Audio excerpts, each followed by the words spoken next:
En 2022, le président de la République avait convoqué à l'Élysée plusieurs responsables politiques. Beaucoup sortaient sur le perron en disant, au fond, nous, la France, on est protégés par le parapluie nucléaire, donc c'est ou la guerre nucléaire ou rien. On ne risque pas la guerre classique conventionnelle. Et là, on voit se multiplier les scénarios disant non, une guerre conventionnelle peut revenir. Bien sûr. Alors, moi, à l'époque, je travaillais au centre de gestion de crise interministérielle au moment du Bataclan. Le Bataclan, c'était évidemment 130 morts, mais c'était plus de 400 blessés. La gestion de plusieurs centaines de blessés, il n'y a pas besoin d'avoir déjà une guerre de haute intensité sur notre territoire. On sait très bien que la déstabilisation auquel la Russie contribue avec plein de façons différentes, en activant les réseaux tchétchènes via Kadyrov. Mais là, c'est plus, attendez, là, c'est 100 000 hommes, ça c'est 100 000 à 500 000 hommes. Ce que je veux dire, c'est que même avant d'imaginer un conflit dans lequel des Français seraient engagés, par exemple sur le front Est, on a déjà potentiellement des centaines et des milliers de blessés à traiter par balle en France, si jamais ça se réveille. On parle de la Russie, on parle des guerres civiles, on parle de plein de choses qui peuvent mal se passer en France. C'est pas uniquement la Russie dans ce cadre-là. C'est pas là, sur le Bataclan, c'est quand même pas la Russie qui est responsable de la politique migratoire folle qu'on a eue depuis 1981, et c'est pas la Russie qui est responsable de la faillite de l'école française et du système d'intégration français de ces millions d'immigrés qui sont venus sur le sol français. Il y a le danger islamiste et terroriste, mais là on parle d'autre chose. On parle d'une guerre conventionnelle qui arriverait en Europe de l'Ouest. C'est la guerre en Ukraine qui a tout changé. Clairement, parce qu'en fait, on peut dire ce qu'on veut. On a vécu d'autres guerres, on a vécu la Syrie, on a vécu des petites guerres en Afrique, on a vécu l'Afghanistan, on a vécu l'Irak, mais c'est la guerre en Ukraine qui a tout changé. Parce qu'en fait, depuis 80 ans, c'est la première fois où en Europe, enfin, si on ne compte pas la guerre en Yougoslavie, mais c'était différent. Donc c'est la vraie guerre d'ampleur qui est sur le continent européen. Et elle dure depuis 3 ans et demi. Ça veut dire, en fait, au début, on se disait, bon, c'est une guerre qui va durer 6 mois, après ce sera fini et ça, tout va rentrer en l'ordre. Maintenant, on a compris que, d'abord, cette guerre, ça dure. Maintenant, on comprend déjà... Même Renaud, déjà, il dit j'ai fait le pari que cette guerre va s'arrêter à la fin de cette année. Même maintenant, déjà, il commence à se poser les questions. Est-ce qu'il va tenir son pari ou pas? Le temps se couvre, le temps a changé complètement. Rappelez-vous, sur ces mêmes plateaux, on ironisait un peu quand on entendait l'amiral Bauer, cet amiral de l'OTAN, dire attention, il faut retrouver la lampe de poche pour être prêt à descendre à la cave. On disait qu'est-ce que c'est que ce zozo qui exagère? Et là, on voit naître ça un peu partout en Europe, y compris en France. C'est ce fascicule qui sera envoyé à toutes les Françaises et les Français. Après, on avait appris en mars que le gouvernement allait envoyer à tous les Français un manuel de survie pour savoir que faire si demain la guerre frappe notre sol, une centrale nucléaire explose ou un cyclone détruit tout sur son passage. Voilà, il y a ça aussi. Les documents listent les attitudes à adopter en cas de crise, dont le conflit armé. Mais c'est une brochure qu'on a retrouvée dans les Pays-Bas bien avant.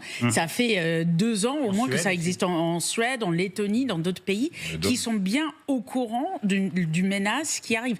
Pas simplement une guerre, comme le brochure le dit, ça peut être lié à une centrale nucléaire, ça peut être aussi d'autres crises naturelles.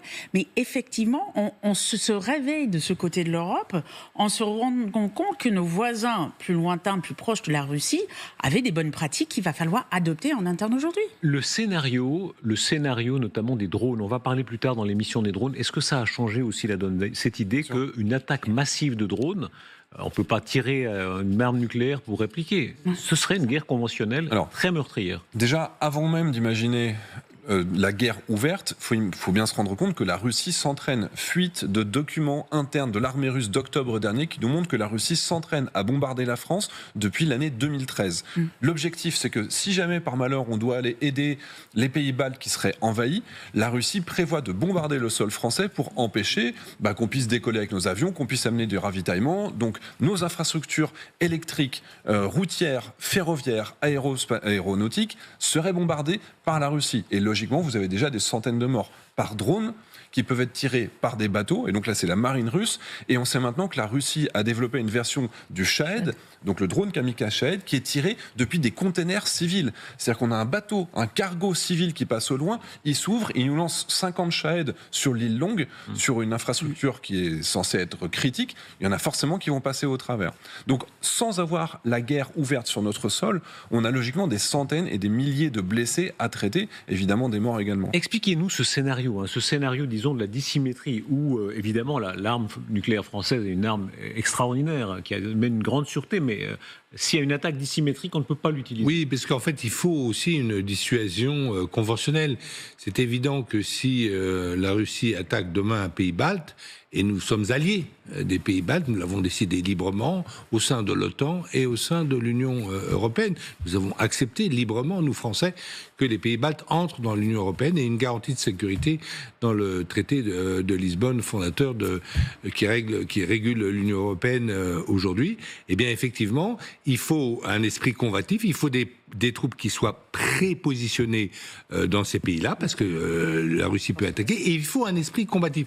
Xavier citait le Bataclan. Ce qui est extraordinaire dans l'affaire du Bataclan, qui est effectivement une action de guerre, avec des armes de guerre d'ailleurs, par les terroristes, c'est qu'il y avait, par hasard, 9 soldats qui étaient là, avec leurs armes de guerre, qui se trouvaient complètement par hasard, vigie pirates, devant le Bataclan.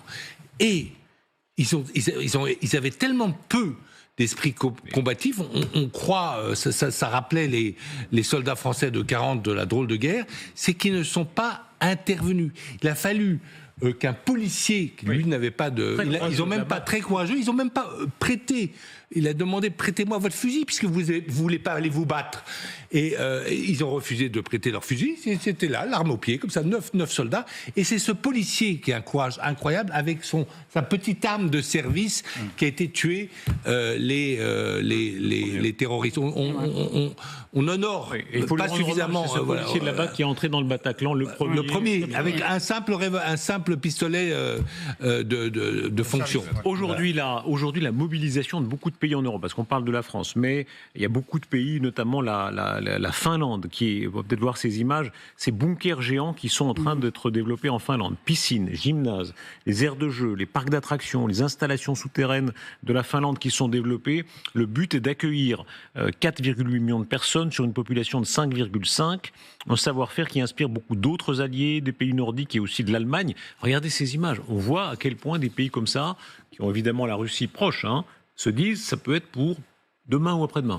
Ça peut être pour demain ou après-demain, et il faut se protéger. Et on a oublié les bonnes pratiques de la guerre froide, où c'est question de bunkers, même de ravitaillement, c'est-à-dire avoir assez d'eau, assez de nourriture pour manger. C'est impressionnant. Dans les pays baltes, on en parle beaucoup. Moi, qui passe beaucoup de temps là-bas, ils en parlent beaucoup de cette question de bunker. C'est assez impressionnant. Moi, je voyais des brochures des producteurs de bunkers américains, parce qu'aujourd'hui, aux États-Unis, il y en a aussi qui achètent des bunkers pour des maisons individuelles. Ça devient assez impressionnant. Alors, attendez, voulez-vous nous vendre aussi vos bunkers après vos F-35 et vos... Mais c'est intéressant. Il ne faut pas vivre à Paris pour ce genre de bunker. Il faut avoir une grande maison à la campagne. Mais c'est impressionnant à quel point aujourd'hui c'est devenu un des modes de vie qui devient un norme, parce qu'on ne sait pas de quoi est fait l'avenir. C'est comme ça que la Suisse a dissuadé Hitler d'envahir, parce qu'il a compris que ça coûtait trop cher, parce qu'ils avaient précisément mis des bunkers partout pour protéger les cols suisses. Moi qui suis un paysan du Haut-Doubs et donc qui habite tout près de la Suisse, je sais bien, je les vois bien, ces fortifications. Eh bien, c'est très simple. Vous êtes tout à fait un paysan. C'est comme ça que je les imagine. Normalien. Mon arrière-grand-père était Qu'est-ce maire. Que vous êtes démago, vous êtes le roi de la démago. Mais voilà, et j'en suis très fier de ces racines paysannes. Mais c'est ça qui a dissuadé, parce que l'histoire l'a montré, qui a dissuadé Hitler de prendre la Suisse. Regardez la différence, effectivement. En Suisse, à peu près 100% des Suisses ont leur place dans un abri. La France, c'est extrêmement différent. Il y a 600 bunkers militaires en France, 400 bunkers privés, et seulement 4% de la population trouverait une place dans un abri. Pourquoi la France a fait à ce stade ce calcul, Xavier Titelman ? Parce qu'on préfère avoir une armée dissuasive qu'une armée où on se cache. C'est-à-dire que l'objectif, c'est quand même, à partir du moment où on a une armée suffisamment forte, logiquement, on n'a pas besoin de se servir de ces bunkers. Certes, on aurait pu faire les deux, mais on a décidé de mettre notre argent plutôt sur une armée d'actifs, qui est la plus forte d'Europe, et je pense qu'on a eu raison. Donc oui, nous avons l'arme nucléaire, donc nous n'avons pas besoin de bunkers. Ça, c'est vraiment... Il faut vraiment comprendre, à mon avis, que c'est deux choses qui vont ensemble. Ce que vous dites là est très intéressant, parce qu'on voit à quel point, tout à coup, là, tout un système mental de protection de la France est un peu mis en question. Amiral Vichot, vous nous avez rejoint. Vous êtes évidemment ancien commandant de SNLE, sous-marin nucléaire lanceur d'engins. Bonsoir amiral, merci d'être là. Un bunker flottant. Est-ce qu'effectivement, c'est ce calcul-là qui a présidé un peu au choix de la France, c'est-à-dire l'idée que l'arme nucléaire protège donc, au fond, et ça ne sert à rien, comme d'autres pays, de multiplier les bunkers? Oui, effectivement, en fait, c'est avant tout une question économique. Et à partir du moment où on voulait consacrer qu'une part limitée de notre budget à la défense, il fallait faire des choix. Et parce que nous sommes effectivement protégés par cette force de dissuasion nucléaire qui dissuade l'adversaire, il était a priori moins judicieux de construire des abris. On a préféré, comme le disait M. Titelman à l'instant, consacrer l'essentiel de nos moyens à la défense, à cette défense par la dissuasion nucléaire, plutôt que de couler du béton pour s'enterrer sous terre. Bon, on a quand même pris la précaution d'enterrer sous terre certains équipements particulièrement critiques, en particulier les centres de commandement et puis les PC de dévolution, enfin tout ce qui permet d'assurer la survie de notre système de décision pour précisément pouvoir un jour éventuellement mettre en œuvre l'arme nucléaire. Amiral Vichot, quand on se rappelle ces images qui ont marqué des mémoires, on les revoit dans les documentaires, les gens qui descendent dans le métro à Paris, les gens à Londres qui descendent dans le métro pendant le Blitz, pendant les attaques allemandes, est-ce que ça aurait encore un sens en 2025, 26, 27 si une guerre classique, disons conventionnelle, devait avoir lieu? Est-ce qu'on reverrait des scènes comme celle-là? Ou comme on les voit d'ailleurs à Kiev aujourd'hui? Oui.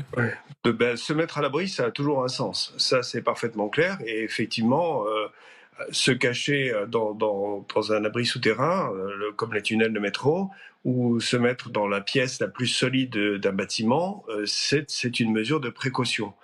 Maintenant, l'efficacité est bien sûr très différente suivant que vous êtes dans des métros profondément enterrés comme ceux de Washington ou de Moscou, ou des métros qui ont été construits au 19e siècle et qui se trouvent pas très loin de la chaussée, donc comme à Paris. Donc tout ça, c'est relatif, mais c'est sûr qu'il vaut mieux être dans le métro qu'en train de se balader paisiblement à la surface de la place de la Concorde.